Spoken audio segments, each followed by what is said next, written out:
What's happening in the world right now coming up on NTD News. First, we bring you our top stories.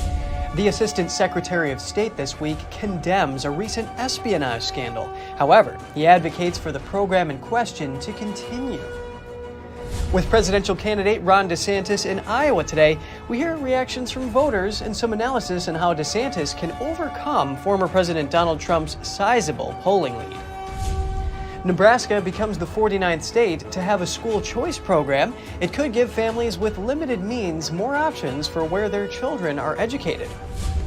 China's economic rebound from the pandemic is weak. Analysts say prior Chinese lockdowns were too stringent, and that's weighing on recovery. NATO searching for a new leader amid the Ukraine war. Learn more about who some of the contenders are and what to look out for.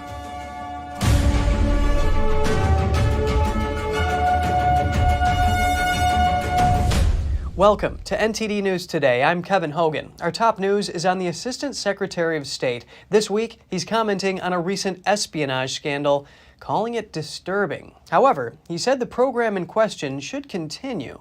Here are his arguments. Assistant Secretary of State Brett Holmgren on Tuesday condemned abuses of Section 702 of the Foreign Intelligence Surveillance Act, or FISA. It was disturbing and unfortunate. But the fact that those came to light was because of the reporting and the transparency requirements. FISA Section 702 is a provision in U.S. law that allows for intelligence gathering of foreign agents operating outside the U.S.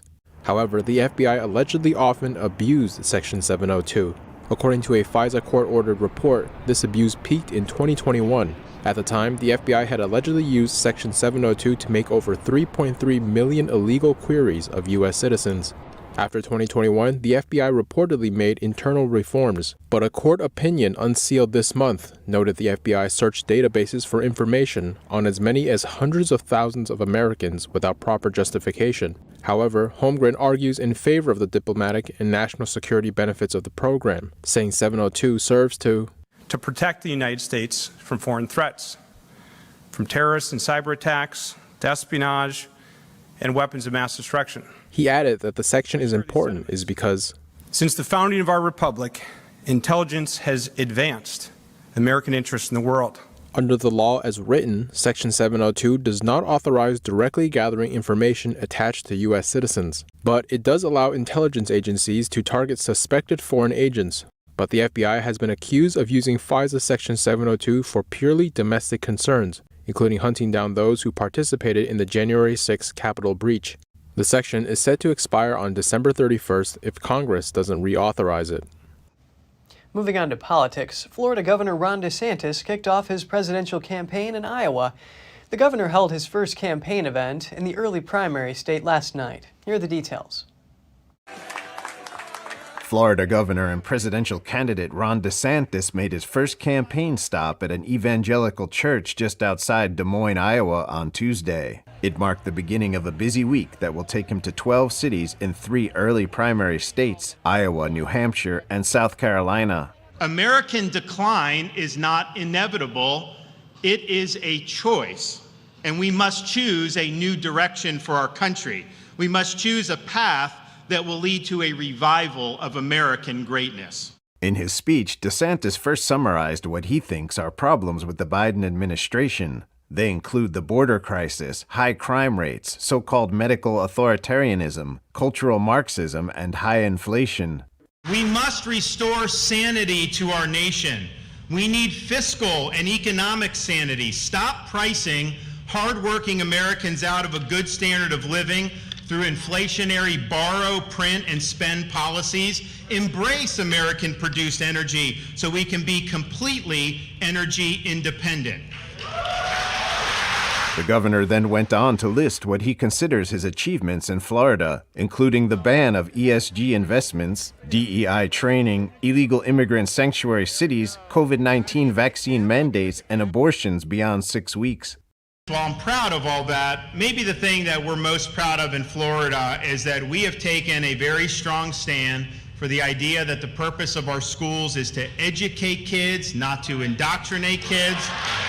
And to that end, Florida has led the way by eliminating critical race theory in our K-12 schools. We're not teaching kids to hate this country or to hate each other with your tax dollars. No, we're going to teach our kids what the Constitution is all about. DeSantis didn't mention his biggest rival in the Republican primary, former President Trump, instead focusing most of his criticism on President Biden. As the first primary state, Iowa will provide an early glimpse into the Republican primary. Trump is scheduled to visit Iowa's Des Moines area on Thursday. Continuing with candidate Ron DeSantis, NTD's Daniel Monahan has analysis on what the Florida governor could do to gain ground on former President Trump. A recent Quinnipiac University poll had Trump over DeSantis by more than 30%. University of Texas professor Jeremy Suri says a key area for DeSantis to pull off an upset of Trump is abortion. The professor says the most likely voters in Republican primaries tend to be strongly pro-life. And Donald Trump has already tripped up on this issue. In his CNN town hall meeting, he wasn't willing to actually take a position. He was clearly wishy-washy on this. Suri says DeSantis is arguing that he will be the most consistent anti-abortion candidate, and he hopes that galvanizes conservative support, especially from evangelicals. But Suri says most polls in recent elections demonstrate that DeSantis' stance on abortion will make him less electable in a general election. According to Suri, DeSantis is also going to try to show Trump supporters that he believes all the things Trump believes. That he's as much of a tough guy as Trump, but that he's more competent and he doesn't have the negative baggage that Trump has. The professor says DeSantis is counting on more indictments and doubts about whether Donald Trump will be able to serve as president. Meanwhile, supporters of DeSantis reacted positively to his first campaign swing as a presidential candidate in Iowa. Recently married Abby Meyer says she was undecided before his speech, but that he hit all the points that were important to her. Yes, I think he's going to go all the way. I think he understands Americans, and I think he understands the middle class. And so I think he's going to do an amazing job. Steve Kappert believes that DeSantis has proven in Florida that he can get the job done. I think it was a great opening speech. I mean, he kind of laid out a good case for why he'd make a great president. Jack Sponberg said he voted for Trump in 2020. But after today, really just seeing how DeSantis got conviction for what he wants to do for our country, I am starting to stray toward his direction. While Ryan Kelly had some cautionary words for the DeSantis campaign. Trump's really powerful. You can't dismiss him or undersell him in any way, but we've already seen that. Next stop for the Florida governor will be New Hampshire and then South Carolina. Trump will be right behind him. He will hold events in Iowa the day DeSantis stumps in New Hampshire, a sign the battle for the nomination is about to heat up. Daniel Monahan, NTD News. The Republican field of presidential candidates continues to expand. Former New Jersey Governor Chris Christie plans to run for president again. That's according to 3 sources familiar with his plans. They say Christie will make the announcement on Tuesday at a town hall in New Hampshire. Christie first tried to get the Republican nomination in 2016. He has been an outspoken critic of former President Trump. Representative Chris Stewart from Utah may resign from his seat before the year's end. The decision reportedly due to his wife's illness. Stewart is a U.S. Air Force veteran and a 6-term lawmaker. He represents Utah's 2nd congressional district, with Salt Lake City included. Stewart was tabled as a potential nominee for National Intelligence Chief during the Trump administration. His departure would shrink the GOP's House majority to just 4 seats. But then Utah is set to hold a special election in the heavily Republican district to fill the vacancy. The White House withdraws another Biden administration nominee. Ann Carlson's bid to lead the National Highway Traffic Safety Administration comes to an end.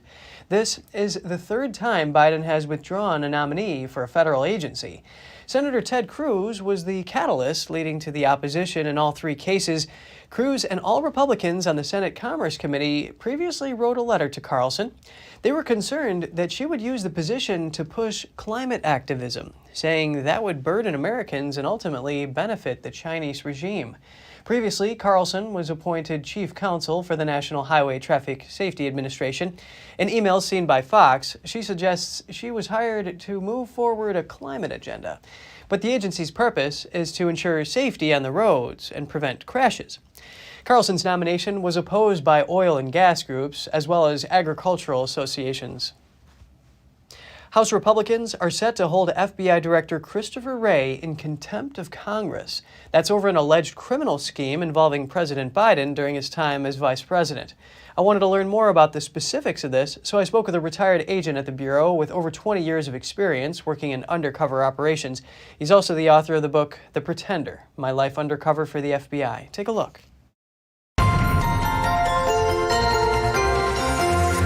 Please welcome Mark Ruskin, retired FBI special agent and former assistant district attorney in Brooklyn. Mark, it is great to hear from you.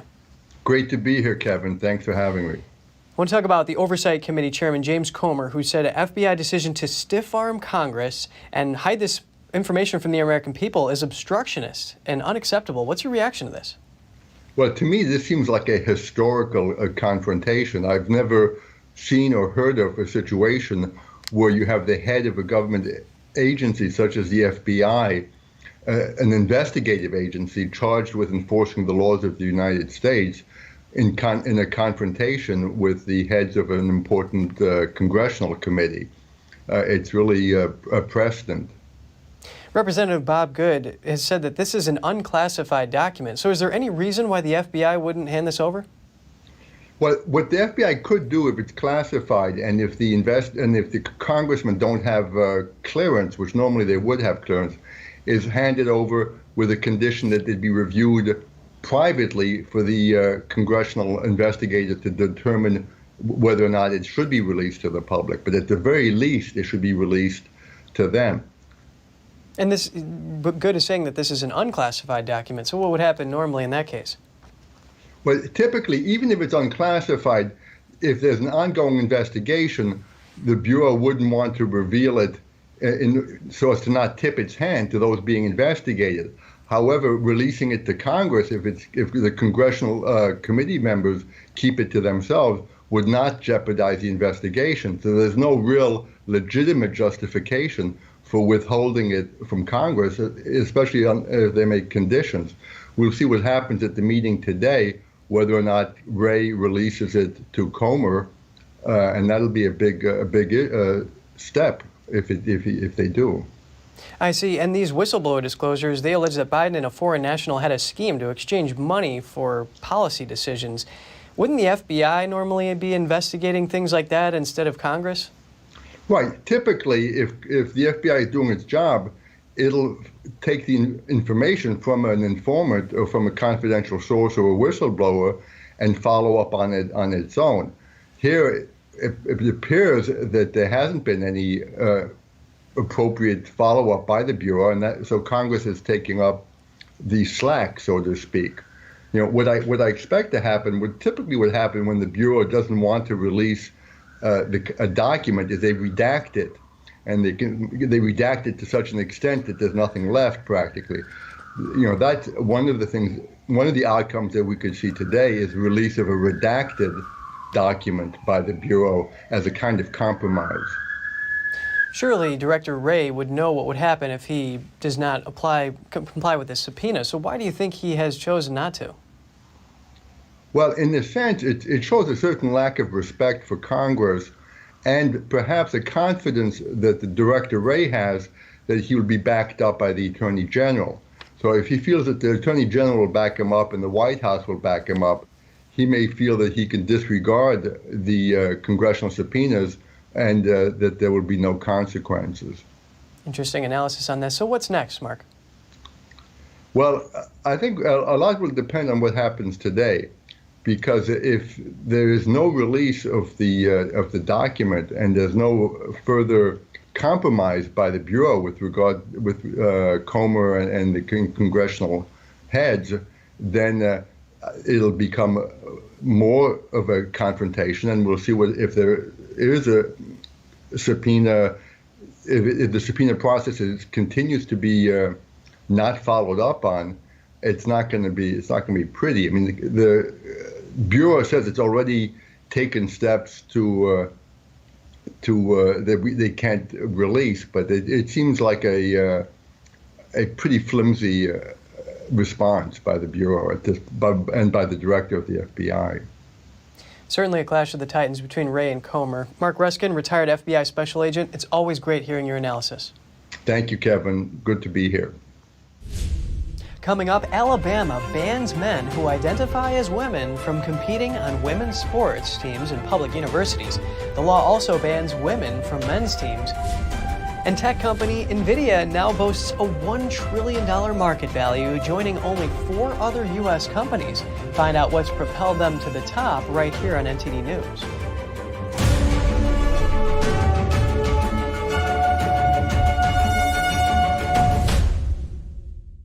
It's just clear as day. The media, whether it's broadcast, cable, or print media, has become extremely biased. And I started looking online for alternative ways to get information. And I saw an ad for a free trial. And I looked at it and I said, Epoch Times. I mean, come on, this is end of days type of stuff. I mean, what are they going to be talking about here? And I said, well, it's a free trial. Let me dig in. Is it giving me both sides? Is it giving me an objective point of view here? I have looked for opportunities to see where they might be biased, and I don't find it. It has given me a level of trust in media that I didn't think I'd ever get back. I love the Epoch Times because it has renewed my faith in the idea that a reliable, responsible, non-biased source of information is available. And I can say that I love it because of that. The lasting beauty of realistic oil painting. Brilliant, expressive, and inspirational. The 6th NTD International Figure Painting Competition. Guided by pure authenticity, beauty, and goodness. Invites you to join us on a journey back to traditional art. The Gold Award is $10,000. For more details, please visit oilpainting.ntdtv.com. Life doesn't always give you time to change the outcome.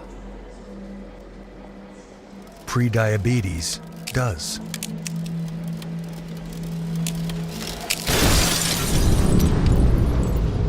One in 3 adults has prediabetes, and you could be one of them. There are usually no signs for prediabetes, so it's important to understand your risk. With early diagnosis, prediabetes can be reversed, and you can change the outcome. Take the 1-minute prediabetes risk test today. Go to doihaveprediabetes.org. How prepared is your family if a tornado shows up at your doorstep, or a flood, or a hurricane? You can't just turn away a natural disaster. That's why it's important to go to ready.gov/plan now. It has the tools and tips you need to make an emergency plan with your family. So if disaster comes knocking, let's go. You'll be ready to help keep your family safe. It's just a pizza. Yes. Make a plan today.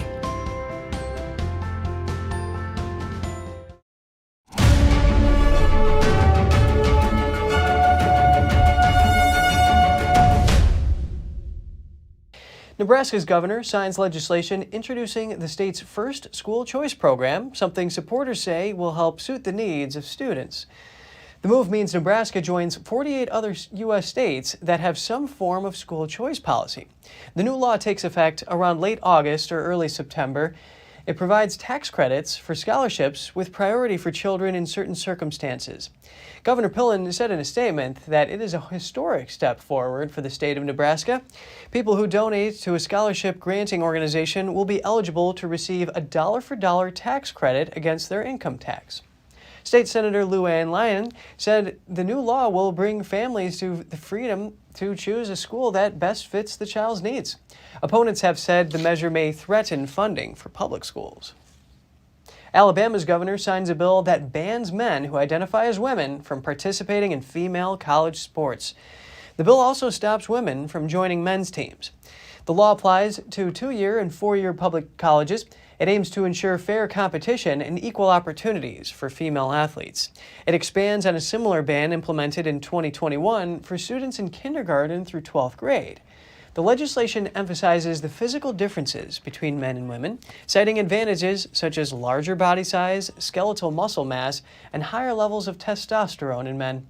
Students who have used hormone therapy are not exempt from the new ban. The bill's sponsor said no amount of hormone therapy can undo the advantages men have over women in sports. She also said forcing women to compete against men reverses decades of progress women have made for equal opportunity in athletics. Opponents see this and similar laws as placing restrictions on transgender people and as discrimination. FedEx narrowly avoids a strike from jet pilots for now. The pilots are seeking higher pay, and 99% of all 6,000 of them voted in favor of a strike. FedEx told Fox Business that it's pleased with the current tentative agreement with the pilots. The pilots' initiative follows similar pushes from pilots in major commercial airlines. Pilots' unions are seeking higher pay and more comfortable scheduling. They are using the current pilot shortage as leverage after airlines encouraged many to retire during the COVID-19 pandemic. Delta Airlines reached a deal with pilots to raise pay by 34% over 4 years. Now, pilots with other airlines are looking to match or beat that. Tech company Nvidia has joined an elite club of U.S. companies boasting a $1 trillion market value. The chipmaker is one of the biggest winners of the AI boom. NTD's Andrew Thomas has more on the stock's meteoric rise. Nvidia's stock value has tripled in less than 8 months, an increase that reflects surging interest in artificial intelligence. $1 trillion all by itself is sort of an arbitrary, line in the sand. But it's hard to say that it's not deserved. Artificial intelligence and accelerated computing is a trend that has been building for a while. The boom follows rapid advances in generative AI. The new technology can engage in human-like conversation. It can even craft jokes and poetry. I think we finally hit an inflection point where it's becoming increasingly clear that there is a real use case for this technology, and not just, even in large enterprises and in the cloud, but I mean with the advent of ChatGPT and generative AI and large language models. Nvidia's stock price has increased roughly 240% since October, far outpacing any other member of the S&P 500 index. I think it's a surprise, but not a surprise. I think that the paradigm of compute is changing. They have a monopoly, at least today, in terms of accelerated compute. And with generative AI and large language models, it's unleashed the power, of accelerated compute. And the AI boom has propelled Nvidia's value past its peers, since the company supplies both hardware and software for AI. For now, they're on top. Right. I mean, clearly, NVIDIA, at least for now, is capturing the lion's share of the opportunity. They're the ones that are there, as I said before, with not just the semiconductors and the parts, but the entire ecosystem that's making it work. Nvidia shares closed up about 3% on Tuesday. Just 4 other U.S. companies are currently worth more than $1 trillion. Apple, Alphabet, Microsoft, and Amazon. Andrew Thomas, NTD News. And after the break, North Korea fails to launch a satellite meant to spy on the United States, but Pyongyang says it's not giving up on the plan. Europe wants to be a leader for green energy, but its dependence on rare earth minerals from China could undermine the plan. We'll have the details for you in just a minute.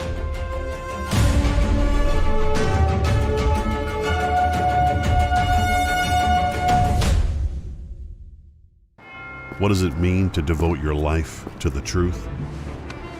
Does it mean investigating communist subversion here in America? Does it mean exposing the deadly fentanyl crisis in the Midwest? Or spending late nights and covering deep government corruption? Because at a time when America's traditional values are under attack, it's the responsibility of righteous journalists to uphold truth and tradition.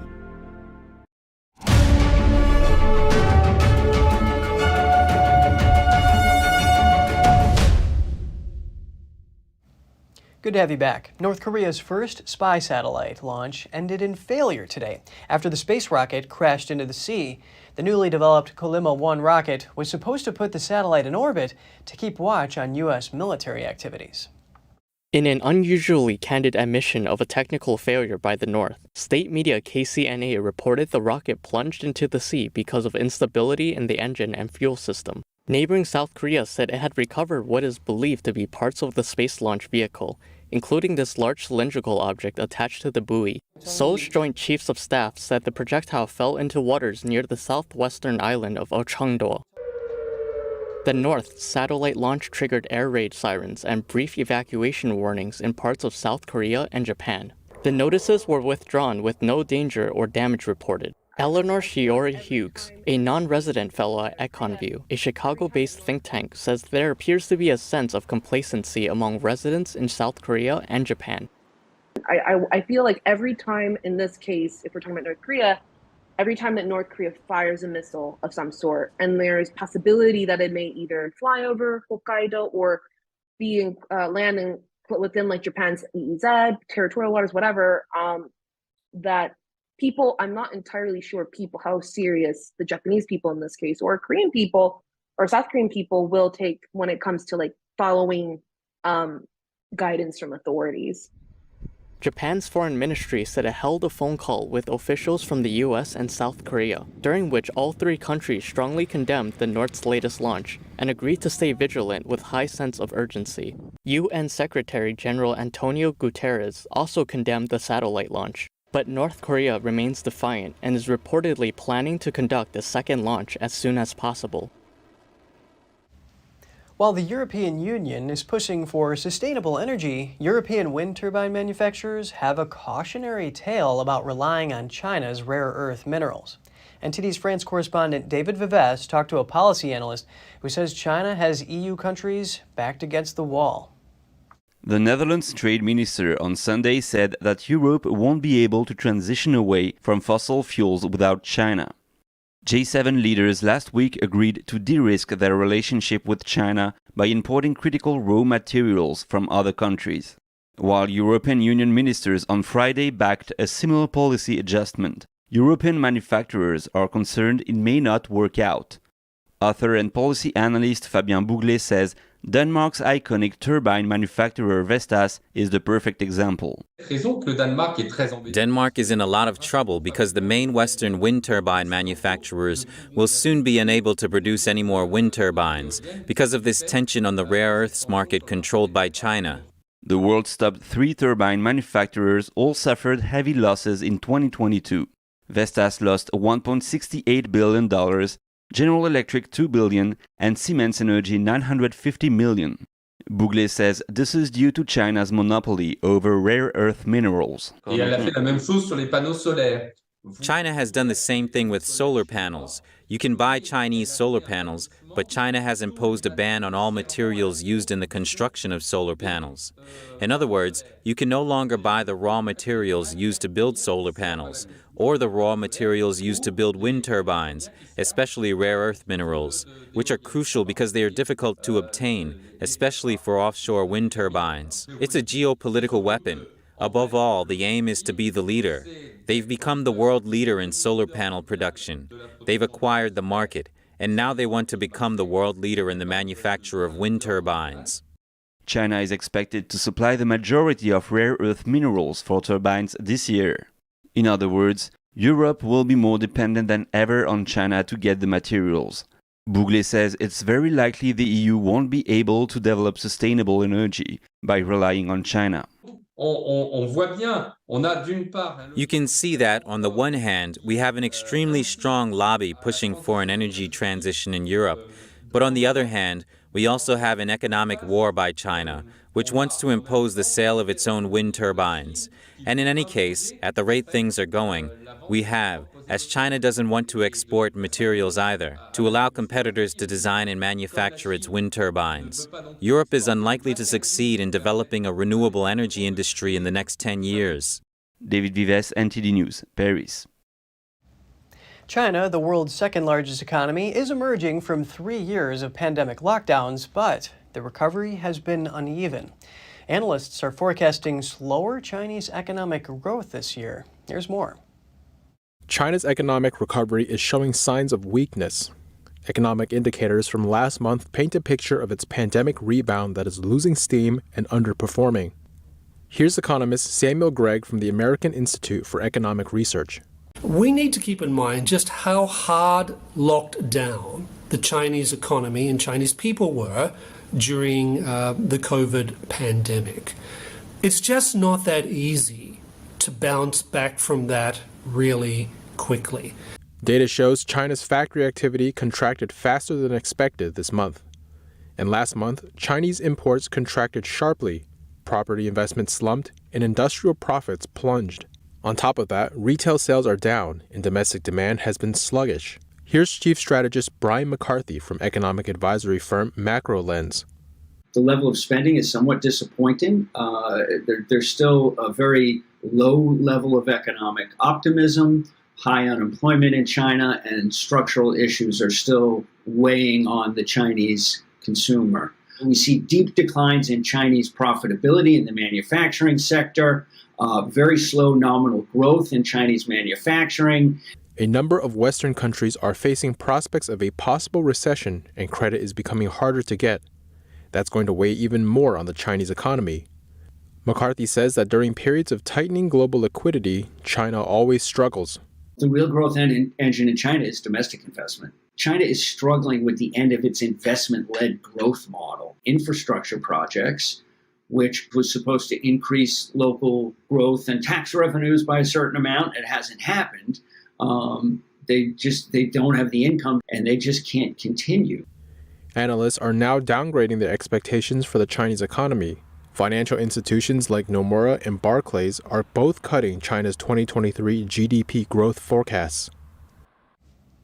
The Department of Justice has charged 2 suspected Chinese agents for targeting the spiritual group Falun Gong in the U.S. It involves an alleged bribery scheme to strip a nonprofit run by Falun Gong practitioners of its tax-exempt status. We hear from an organization that for years has been documenting the persecution and targeting of Falun Gong adherents by the CCP in China and around the world.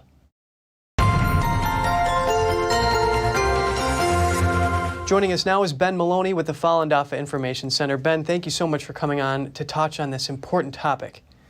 Yeah, thanks for having me. And we know Falun Gong is persecuted in China, but what does this say about the regime's efforts to export that repression to the West? Yeah, exactly. I think this is one of the ways that we've proven that there's transnational repression happening, which is basically the Chinese Communist Party extending their tentacles to the U.S. and even globally to try to control dissidents and their message worldwide in terms of, that sometimes that's violence, sometimes that's just coercion like we saw with this case. And the DOJ says the 2 men, John Chen and Lin Feng, submitted a whistleblower complaint to an IRS office in New Windsor, New York. They promised to pay an undercover agent posing as a whistleblower $50,000 to open this audit on the Falun Gong entity. What does this say about the lengths the CCP will go to crush dissidents? Yeah, if you think about it, this was under the direction of the CCP in China. They proved that. The DOJ approved that. And so why would the Chinese Communist Party care about a nonprofit in the U.S.? I mean, they care because it shows that any sort of dissidents, anyone that's going to speak up against the CCP, whether it's in China or abroad, is at risk of having them try to suppress them. And so I think this case kind of proves the lengths they'll go. I mean, it's pretty audacious, right? To go and bribe a government official and fly from LA to New York all those times. I mean, it's pretty audacious. So if this is what we found out about, I kind of wonder what else is going on we don't know about. Right, exactly. So if this is happening to the Falun Gong by the CCP, what else should Americans be concerned about here? Yeah, well, I think, Falun Gong is very much like a canary in the coal mine for what the Chinese Communist Party, I believe, intends for the world. If you look at what they did in China, Falun Gong was 100 million strong in 99, 1 out of every 13 people. So it's very, and what they did to their own citizens there was torture, jailing, forced organ harvesting, mass imprisonment.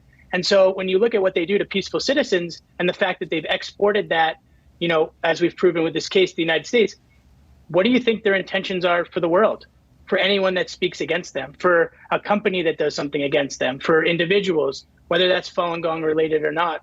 This is the lengths they're willing to go.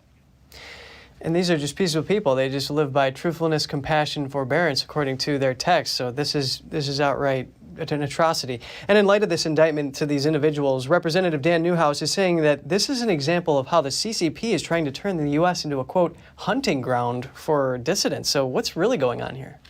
Yeah, if you look at a related story, like last month, they arrested and charged a couple individuals, I believe, with these kind of secret police stations that were operating in the United States, in New York City, where the Chinese Communist Party was basically policing in the U.S. in a way. The CCP had agents.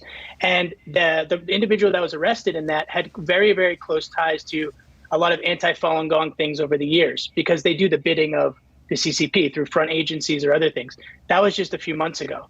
And if you look at the forced organ harvesting bill that went through, that passed the legislature recently, the representative that was in charge of that got an angry email from a consulate member, the CCP member, saying, how dare you pass this, Falun Gong's this and that.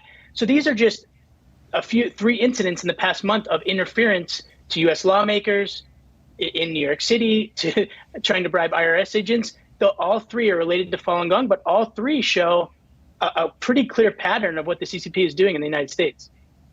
Well, thanks for shedding light on this. Ben Maloney, Falun Dafa Information Center. It's always great to hear from you. Thanks for having me. Coming up, the U.S. urges Turkey to approve Sweden's NATO bid now. After the recent election, Turkey's president may ease his objections. British pubs are in danger of slowly dying out, but local communities are coming to the rescue. We'll have that story for you after the break.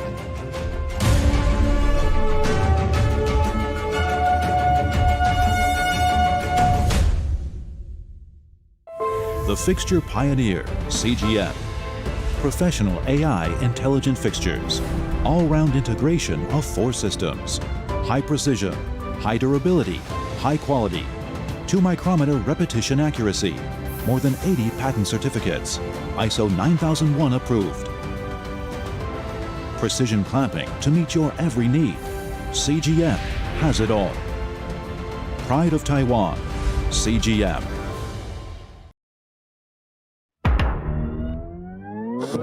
Tired of scrolling Netflix? Trying to find something that's worth watching? Want to skip the censorship in mainstream media? Well, now you can with Epic TV. New exclusive content every day with over 100 never-before-seen movies, films, and documentaries. Available and streaming now at your fingertips. For a limited time now, you can get 60% off Epic TV by subscribing or upgrading to a yearly plan.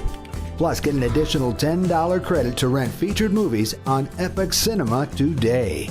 Skip mainstream narratives and find quality family entertainment from the comfort of your very own home. Say no to big tech and subscribe to Epic TV.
Here you go.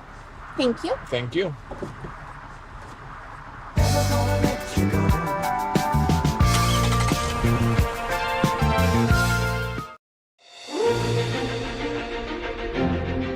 NTD's Capital Report. It's about getting answers. Cutting through the fog of politics. It's about your questions and our chances to ask. What is the net impact of the American Congressman Graves? Thank you for joining us. We're speaking to those in power to find out what does this mean for the people. We're here so you are in the know.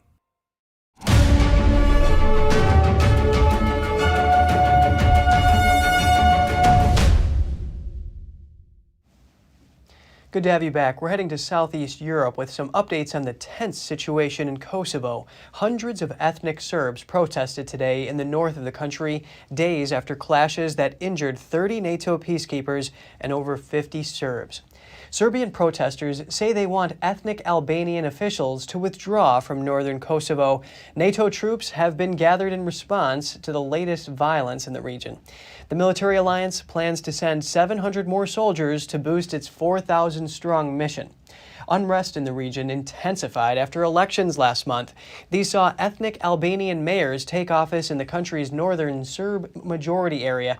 Ethnic Serbs had boycotted the elections. French President Emmanuel Macron said responsibility for the unrest also lies with Kosovo officials.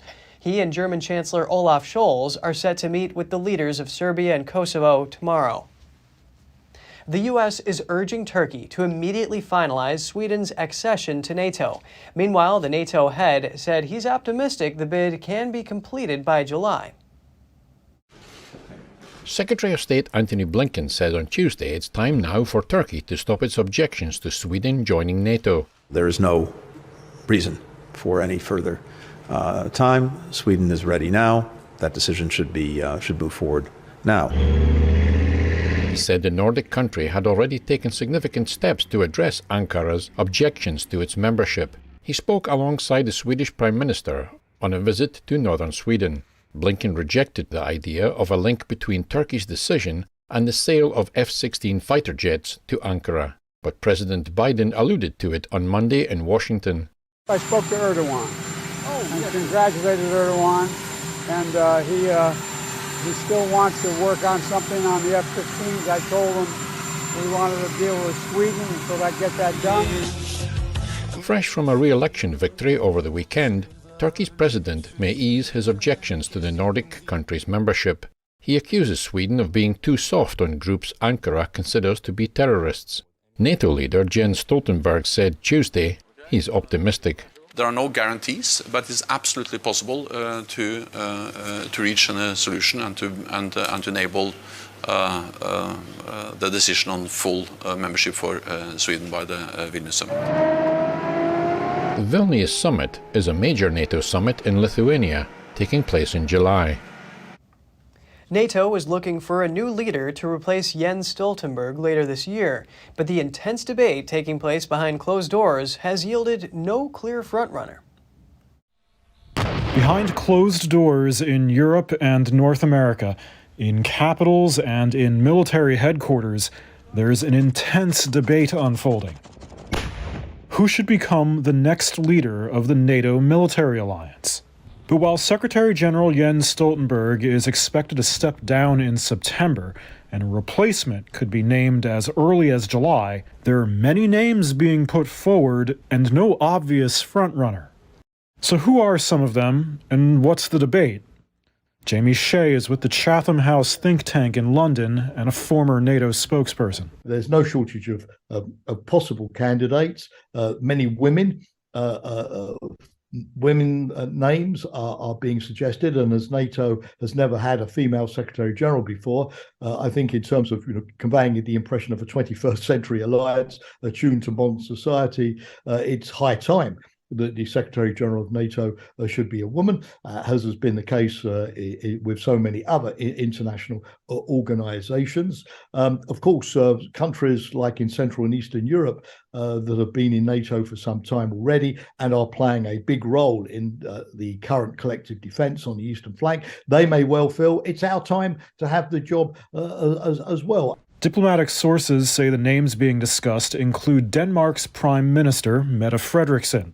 She says she hasn't officially applied for the job, but regardless, she's emerged as one of the bigger contenders. At 45, she was the country's youngest prime minister when she was elected and won praise for her crisis management during the COVID pandemic. But she'd have to step down as prime minister, which might create political turmoil at home. And her country's military spending is also well below the 2% of GDP that NATO has as its guideline, although she's said she wants to boost it. In Eastern Europe, Estonia's Prime Minister, Kaja Kallas, has been discussed. She's also 45 and was the first woman elected as Prime Minister there. But some members see Kallas as too hawkish on Russia. In the United Kingdom, its Secretary of Defense, Ben Wallace, has put his own name forward. He's highly respected across the alliance, a member of parliament and also a former military officer. But some European Union countries, such as France, want a NATO leader from within the EU. Many also prefer a candidate that used to be a president or prime minister. Stoltenberg himself is the former leader of Norway. Diplomats told Reuters that Wallace may be a long shot. And my sense, given the role of NATO today, the importance of NATO today, the Allies will be looking for somebody who is a serving prime minister, because a prime minister really has the contacts, the address book, the ability to make immediate phone calls to presidents and prime ministers, both in the NATO countries and beyond, which are geared to the kind of high-level diplomacy that NATO is now carrying out. There are other names being discussed, but there's also another angle. Some diplomats predict that many candidates would be deemed unacceptable to NATO members Turkey and Hungary, who are often at odds with the other allies over key issues. Turkey and Hungary are blocking Sweden's attempt to join NATO right now. In the end, Stoltenberg may be asked to stay on in his role to keep a united front in the face of war. A court in eastern Germany has sentenced a woman to 5 years and 3 months in prison for a series of attacks on neo-Nazis. The student was convicted of membership in a criminal organization and causing serious bodily harm. Prosecutors argued she conceived of the idea of the attacks and helped to carry them out. In one such incident in 2020, about 15 or 20 assailants beat a group of 6 people returning from a ceremony marking the 75th anniversary of the firebombing of Dresden. Prosecutors said several victims sustained serious injuries after being punched, kicked, and hit with batons. 3 accomplices were sentenced to up to 39 months in prison. In the UK, communities are stepping up to save their pubs from closing down. Pubs are often the neighborhood's front room and the soul of the community. NTD's Jane Worrell has more for us on the rise of community-owned pubs. For decades, the number of British pubs have been on a steady decline. But community-owned pubs are bucking this trend. The King Charles I in London is one such pub. Residents saved it from developers in 2015, and now it's owned and run by 18 shareholders. The simplest thing was to try and raise the money between us to be able to buy the leasehold, which is what we did. Like many neighbourhood pubs, this is a space that Sue and barman Simon call their front room. If anybody local comes in here and they need anything, like moving a fridge or anything like that, we'll be out there straight away helping. And so it really is a proper community space. We have people that come in here, and they're very quiet, they don't speak necessarily, and gradually they are sort of brought into the whole society of the local, and they've become really chatty. Although the number of community-owned pubs are small compared to mainstream ones at around 170 in the UK, it's a business model that works. Being very responsive to the community's needs has made them resilient. They have a sense of ownership of it. It's their pub, and therefore the pub attracts a loyalty that most businesses can only dream of. The Plunkett Foundation, which helps people with community-led ventures, says the sector is growing steadily, with some pubs looking at different services they can provide for the neighbourhood. Even in challenging times marked by pandemic lockdowns and record energy costs, customers are more likely to keep coming back. Customers are still remaining committed to supporting these businesses because they are members. They are involved in the project and they want to see it flourish over a long term. A cultural symbol of Britain, the pub means a lot more than just having a pint. Jane Worrell, NTD News, London. Just ahead, vets in Australia worked at a mobile care unit that exclusively treats wildlife. With so many species in the country, they never know what they'll see next. Stay tuned for that right here on NTD News.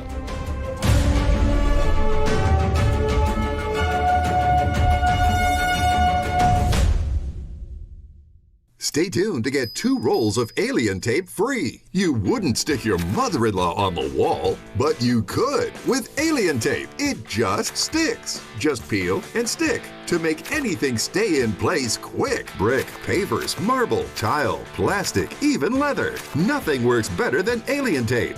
You wouldn't stick your fishbowl on a moving car, but you could with alien tape. The secret is nano-stick technology that grabs and locks on to secure one side of the surface to the other. Alien tape secures in seconds, then twist, pull, and rinse to reuse. Call or go online to get your first roll of alien tape for just $19.99, plus shipping and processing. But to make this deal really stick, we'll give you 2 more rolls absolutely free. You get 3 rolls of alien tape for one low price. Order now.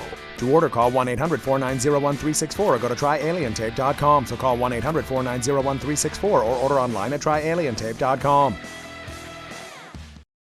You're still looking good. I'm still feeling good. You know, I've got all your MyPillow products. Mattress topper, bed sheets, MyPillows, towels, slippers, blankets, sleepwear. Whoa, Charles. Everyone now can get MyPillow products at huge discounts at MyPillow.com. That's right. Now's the time to go to MyPillow.com or call the number on your screen. Use your promo code to take advantage of our 3-in-1 sale.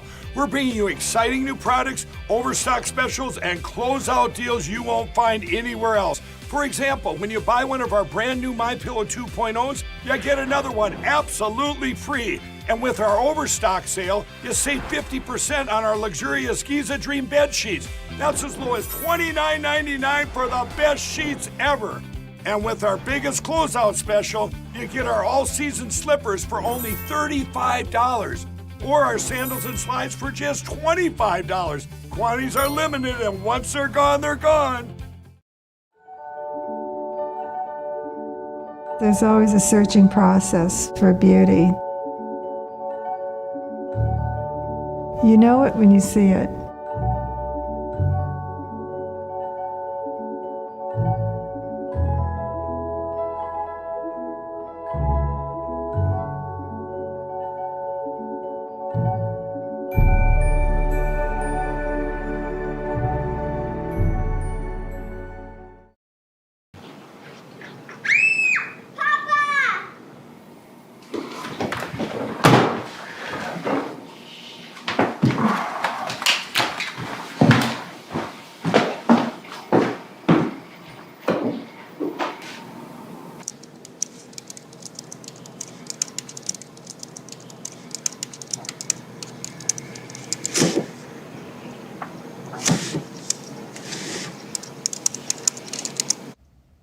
Welcome back. 2 animal lovers in Sydney, Australia have set up a mobile care unit that exclusively treats wildlife in a country home to hundreds of thousands of animal species. NTD's Andrew Thomas has more on the wild vets. These 2 little possum joeys need a bit of special care. Fortunately, they've been brought to the Sydney Metropolitan Wildlife Services mobile care unit. The volunteer vets here think it's a better option than bringing them to a regular facility. If someone finds an animal that's injured, they can take it to a vet clinic and it can get that basic care. But it can be very difficult because these vet clinics are, they're not set up to see wildlife. They are usually set up to see dogs and cats. Since January 2000, the charity has operated from the specially converted van. The vehicle has an X-ray machine, blood testing equipment, an ultrasound machine, and more. There are 8 vets who regularly volunteer here. Once they get involved, it becomes a bit of an obsession. We've got a little group chat with the vets, and that's on all the time. 10 o'clock at night on a Saturday. We'll get a message from one of the vets. Oh, what do you guys think? You know that little possum that came in? Everyone's like, which one? Rocky. Rocky came in. He had this coloboma in his eye. What do you think? Yes, we are. There are hundreds of thousands of animal species in Australia. Some aren't the most cooperative patients. We've had a brush-tail possum boying out and run across the table and whatnot. So yeah, luckily all our stuff is bolted down. Unfortunately, human activity is one of the main causes of animal injuries. So whether that's directly, animals being hit by cars, being attacked by dogs or cats, fishing line and fish hook ingestion, entanglement. So those are the things that we see a lot. The team plans to add an all-terrain vehicle soon to reach injured animals in difficult locations. Andrew Thomas, NTD News. Some tense moments at a beauty pageant. A man rushed onto the stage and snatched a crown during the pageant awarding ceremony in Brazil on Saturday. The pageant wrote on Instagram the man was the runner-up's partner. The pageant added that appropriate legal measures would be taken. Video shows the man running on stage before Emanuele Bellini was crowned the winner. The man is seen snatching the crown and throwing it on the ground before walking away with his partner and throwing the crown on the stage once again. That's all for today's program. I'm Kevin Hogan, NTD News, New York City.